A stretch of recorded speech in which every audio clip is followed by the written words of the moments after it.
Bien, chicos, buenas tardes. Vamos a comenzar con la sesión de habilidades de lectoescritura. Es nuestra última sesión de la unidad y, bueno, ya abarcamos, de hecho, todo nuestro contenido temático. Solamente estamos precisando aspectos de la redacción.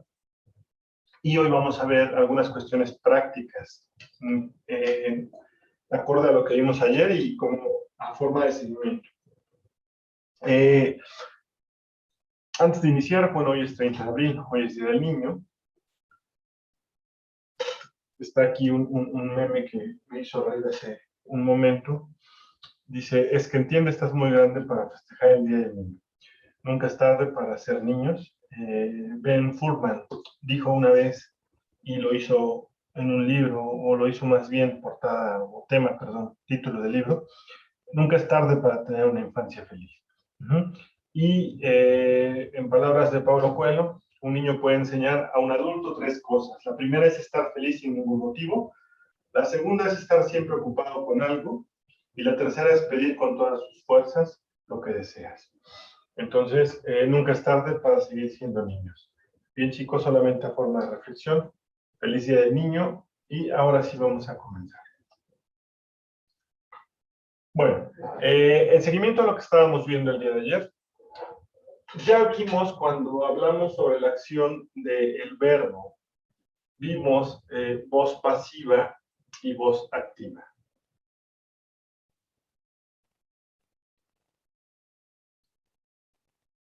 ¿Cuál es la voz activa?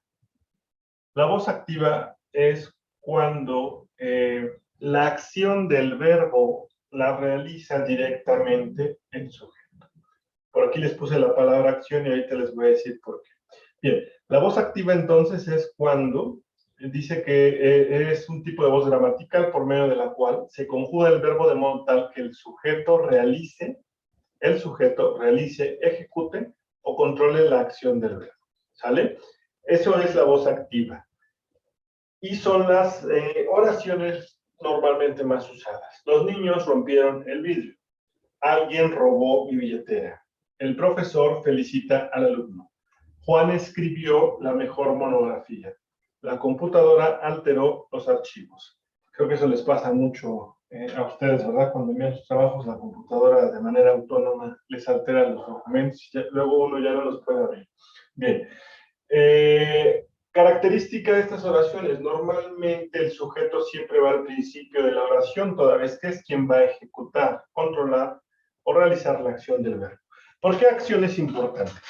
Nuestro cerebro está acostumbrado a procesar acciones porque nosotros todo el tiempo estamos realizando acciones.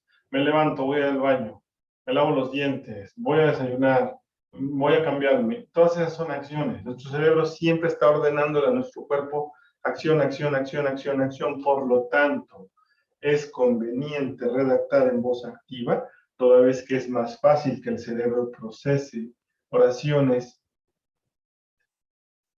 con un sentido de acción, ¿sale? Entonces, eso es un consejo, es la voz activa. La voz pasiva, ¿cómo funciona? Genera más confusión y es más difícil de comprender para nuestro cerebro, por lo mismo que acabamos de comentar. La voz pasiva es lo opuesto, aparece con el sujeto paciente, esperando. Un complemento gramatical es el elemento que va a ejecutar la acción del verbo, mientras que el sujeto solamente recibe la acción. Característica, normalmente los sujetos de voz pasiva se encuentran al final de la oración porque reciben finalmente la acción del verbo, ¿sí? Los ejemplos son exactamente los mismos de la diapositiva anterior, pero modificando la acción del verbo y el sujeto. Bien, el vidrio fue roto por los niños, mi billetera fue robada. El alumno es felicitado por el profesor. La mejor monografía fue escrita por Juan. Los archivos fueron alterados. Ahí faltó por la computadora, que sería el sujeto al final. ¿Sí? No es recomendable porque va a generar más confusión al lector y en la interpretación. Recuerden, voz activa, acción. El sujeto realiza la acción. Bien, intención comunicativa. Ayer lo comentamos y ya lo hemos comentado también cuando vimos las oraciones. La intención comunicativa es el propósito que que se persigue cuando emitimos un mensaje. Es decir, si yo redacto para emitir un mensaje, el mensaje que yo quiero que ustedes entiendan, esa es mi intención comunicativa. Y debemos ser cuidadosos con la interpretación de la oración. Debe tener una sola y esa interpretación debe ser mi intención comunicativa, como dijimos en la sesión anterior. Y también ser muy cautos con el uso de signos de puntuación. Por ejemplo, no es lo mismo decir no queremos saber la verdad que decir no queremos saber la verdad. En el primer caso estamos negándonos al hecho de querer saber lo que pasó. Y en el segundo caso, la primera negación viene en torno quizá a una confusión anterior en la cual alguien interpretó que yo no quería saber la verdad y entonces se hace la aclaración pertinente. No, queremos saber la verdad, pero está haciendo una afirmación y la primera está negando. Cambia totalmente la intención solamente con la posición de la coma. Ahora, siguiente ejemplo. No es lo mismo decir, vamos a comer niños, que vamos a comer niños. En el primer ejemplo, se entiende, por ejemplo, que la mamá está llamando a comer a los niños. Y en el segundo, vamos a comer niños, pareciera que los niños son el menú de la comida. Ojo con la intención y el uso de los signos de puntuación. Ahora bien, negación. Ojo con el uso de negaciones. Pasa algo similar a la acción. Bien, el hecho de negar implica la expresión de la no existencia de algo o la no realización de una acción. O algo no existe o no se realizó tal acción. No tiene, hay pocas ocasiones, no lejos de su casa. Estas son oraciones que en sentido negativo. Tratemos de utilizar lo menos posible oraciones en negación. ¿Por qué? Porque pasa algo similar con nuestro cerebro como el ejemplo que poníamos de la acción. Es decir, nuestro cerebro está acostumbrado a trabajar en sentido afirmativo. Cuando nosotros utilizamos negaciones podemos generar confusión. Retomo el último ejemplo. No lejos de su casa. Si tú puedes convertir esa negación en una afirmación, es mejor. No lejos de su casa es equivalente a decir cerca de su casa. Entonces, mejor usemos cerca de su casa y no usemos no lejos de su casa. ¿Bien?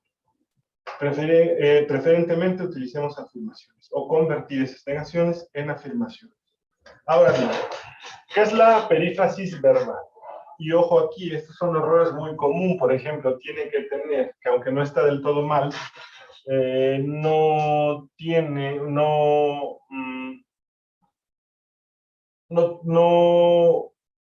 se lee bien, no se lee adecuado, se escucha o se entiende redundante. Y no quiere decir que gramaticalmente esté mal, ahorita lo vamos a explicar. Bien, perífrasis verbal. La perífrasis verbal es cuando hay dos verbos en una misma oración y uno de esos verbos se encuentra en forma personal o conjugado y funciona como auxiliar de un segundo verbo, que sería el auxiliado o el verbo principal, que se encuentra en infinitivo, participio o gerundio. Entonces,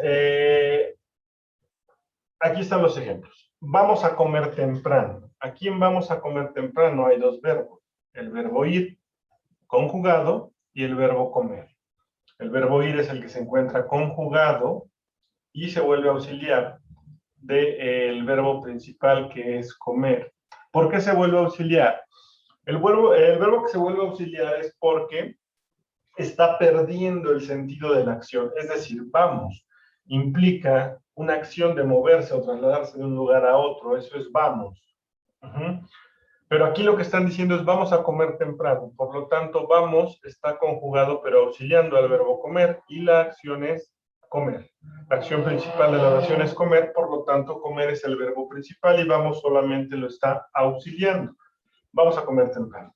A eso se le conoce como perífrasis verbal. Ahora bien, tiene que tener. Tener es el verbo principal, al igual que comer, y tiene es el verbo conjugado, que va a auxiliar al verbo tener. ¿Sale? ¿Cuál es la complejidad en tiene que tener? La perífrasis tiene que tener, puede sonar redundante como ya lo decíamos, y esto genera lo que se conoce como cacofonía. La cacofonía es una disonancia, es decir, no hay armonía en la combinación de los elementos acústicos de la palabra. No se escucha bien. Vamos a comer temprano, no suena mal, tiene que tener sí. Entonces, aunque no hay una regla gramatical que diga que tiene que tener es una palabra o una expresión mal hecha, no está mal del todo, pero no se escucha bien. Tengamos cuidado con esos aspectos. ¿Qué lo complica? Aquí lo que complica es que tanto el verbo auxiliar como el verbo auxiliado tienen el mismo lexema, es decir, la misma raíz gramatical. Por lo tanto, eso genera la redundancia y la cacofonía o la falta de armonía en el sonido o la pronunciación. ¿Sale? Por eso es que no es recomendable utilizar la expresión tiene que tener, aunque gramaticalmente nada diga que está mal. ¿Bien? Ahora, más verbos y menos sustantivos. ¿Por qué? Recuerden que el cerebro está acostumbrado a procesar acciones todo el tiempo y los verbos son precisamente acciones. El sustantivo mantiene pausada la acción. Por lo tanto, entre más verbos utilicemos, si podemos utilizar verbos en lugar de sustantivos en nuestras oraciones, mejor, porque así nuestro cerebro va a estar en acción. El verbo es la acción en sí, el sustantivo mantiene estática la acción. Aquí hay un ejemplo.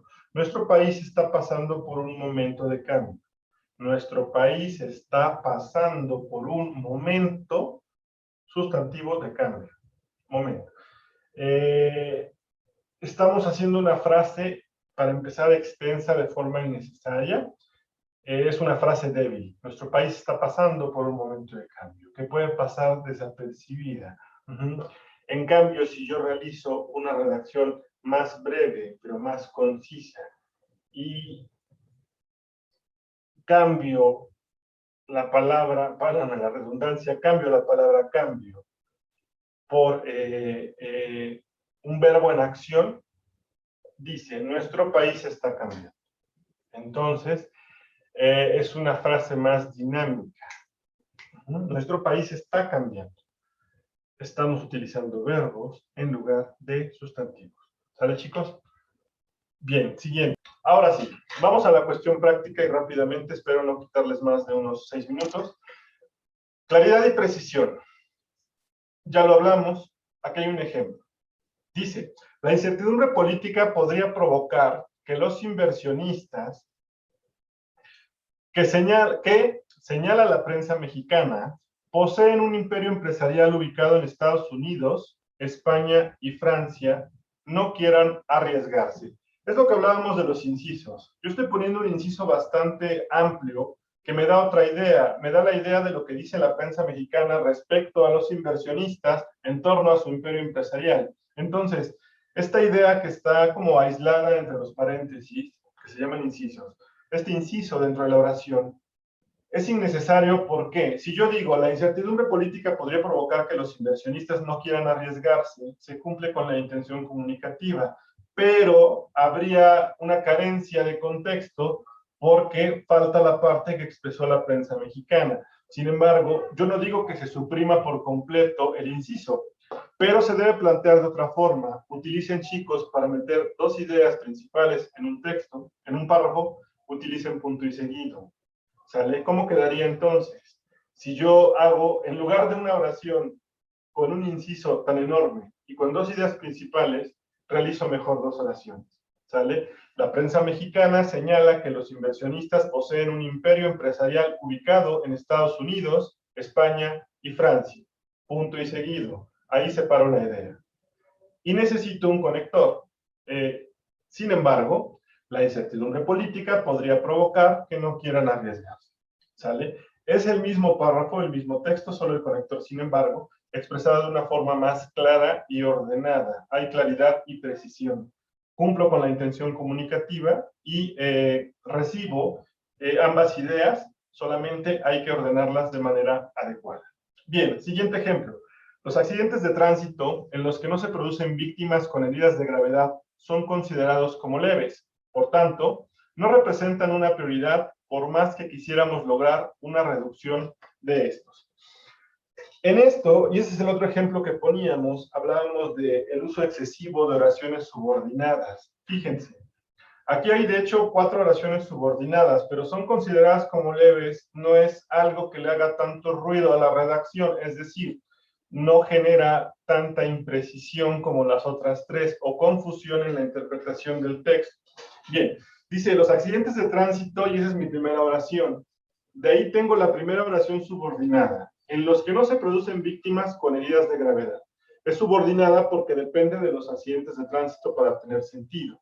Ahora bien, son considerados como leves y viene otra subordinada, considero innecesaria. Por tanto, no representan una prioridad. Y viene una tercera oración subordinada que depende de la verde y la verde de la amarilla y la amarilla de la primera. Por más que quisiéramos lograr una reducción de estos. Es de lo que hablaba, chicos. Recuerden, si vamos a utilizar una oración subordinada, que en un punto y seguido solamente esté una oración con su subordinación, para evitar que en un solo párrafo tengamos esto, que se vuelve una cadena de oraciones subordinadas, y esto nos va obviamente a complicar la interpretación, ¿sale? Tengamos cuidado con eso. Entonces, se plantea de esta manera, y es el mismo texto en otro orden, utilizando punto y seguido para separar las ideas. En algunos accidentes de tránsito no se producen víctimas con heridas de gravedad. Estos son considerados leves. Por tanto, no representan una prioridad, aunque también quisiéramos que se reduzca. Es la misma intención comunicativa, pero con mayor claridad. ¿Sale? Ojo, dense cuenta en las ideas que están planteando para que las organicen de manera adecuada. Bien, y el último ejemplo de hoy. Una mujer californiana recuperó ayer a su hijo de 2 años en el aeropuerto londinense de Heathrow, después de atraer con un señuelo al padre iraquí del niño, que lo había trasladado a Irak sin su consentimiento, con la colaboración de una empresa privada de seguridad montada por antiguos agentes de la unidad antiterrorista estadounidense Delta Force. Esta oración nos está transmitiendo una idea, y fíjense, esta oración es de un texto tomado de un diario, ¿sale? ¿Por qué se los digo? Porque sus proyectos finales están girando en torno a una revista, ¿sale? Tengamos cuidado con esto. Si yo leo esto, entiendo que una mujer recuperó a un hijo en el aeropuerto, sí que hubo una intervención de unos agentes, exmiembros, ¿no?, de una unidad Delta Force, sí se comprende, pero hay confusión en la interpretación, es ambiguo. ¿Por qué? La colaboración de la empresa privada de seguridad montada por antiguos agentes de la unidad terrorista estadounidense Delta Force fue ¿para qué? Es decir, el papá trasladó a Irak sin su consentimiento, con la colaboración de la empresa, o la mujer recuperó ayer a su hijo con la colaboración de la empresa, o se atrajo con un señuelo al padre con la colaboración de la empresa. ¿Sí se dan cuenta cómo esa oración tiene 3 posibles interpretaciones? La participación de Delta Force fue para recuperar al niño, para traer al padre o para trasladar sin permiso al niño, ¿sale? Entonces tengamos cuidado con eso, porque esto genera confusión, como ya lo dijimos. Bien, primera propuesta, trasladar la colaboración de Delta Force y pasar al final el traslado del niño sin el consentimiento. Una mujer californiana recuperó ya a su hijo de 2 años en el aeropuerto londinense de Heathrow después de atraer con un señuelo al padre iraquí del niño, con la colaboración de una empresa privada de seguridad montada por antiguos agentes de la unidad antiterrorista estadounidense Delta Force, que lo había trasladado a Irak sin su consentimiento. Bien, aquí ya tenemos un poco más de limpieza, pero aún sigue estando ambigua. ¿Por qué? Si la pasamos más arriba, y dense cuenta que es exactamente el mismo texto, solamente estamos cambiando el orden de las oraciones. Una mujer californiana recuperó ayer a su hijo de 2 años con la colaboración de una empresa privada de seguridad montada por antiguos agentes de la unidad antiterrorista estadounidense Delta Force. Aquí ya dejamos claro que la participación de Delta Force fue para recuperar al hijo de la mujer californiana, ¿sale? Aquí ya hay mucho más limpieza en la redacción. En el aeropuerto londinense de Heathrow, después de atraer con un señuelo al padre iraquí del niño, que lo había trasladado a Irak sin su consentimiento. Hasta aquí ya tenemos más claridad en cuanto a la participación de Delta Force y la recuperación del menor. ¿Qué es lo que sigue quedando ambiguo todavía? Sin su consentimiento. ¿Por qué? no tuvo el consentimiento del niño, o sea, me llevé al niño sin su consentimiento suyo de él, y es una expresión coloquial a manera de broma, o sin el consentimiento de la mujer, que supongo es la madre, porque dice su hijo de 2 años. Entonces, ¿de quién no tenía el consentimiento? ¿De la mamá o del niño? Y si yo dejo esta ambigüedad, puede haber una mala redacción y una mala interpretación porque el niño de 2 años no es capaz de brindarle el consentimiento al papá para irse a Irak. Entonces, es lógico que por deducción, el consentimiento que se requiere aquí es el de la mujer o el de la madre, ¿sale? Entonces, ¿qué pasa si pasamos la colaboración hasta arriba y agregamos además el consentimiento de la madre? Va a haber mayor orden, mayor claridad y ya no va a haber suspicacias ni una doble interpretación en ninguna de las oraciones. Quedaría finalmente así, ¿sale? Con la colaboración de una empresa privada de seguridad montada por antiguos agentes de la unidad antiterrorista estadounidense Delta Force, una mujer californiana recuperó ayer a su hijo de 2 años en el aeropuerto londinense de Hartoro, después de traer con un señuelo al padre iraquí del niño, que lo había trasladado a Irak sin el consentimiento de la madre. ¿Sale? Hasta aquí, chicos, llegamos con la sesión de hoy. Si alguien tiene algún comentario o alguna duda,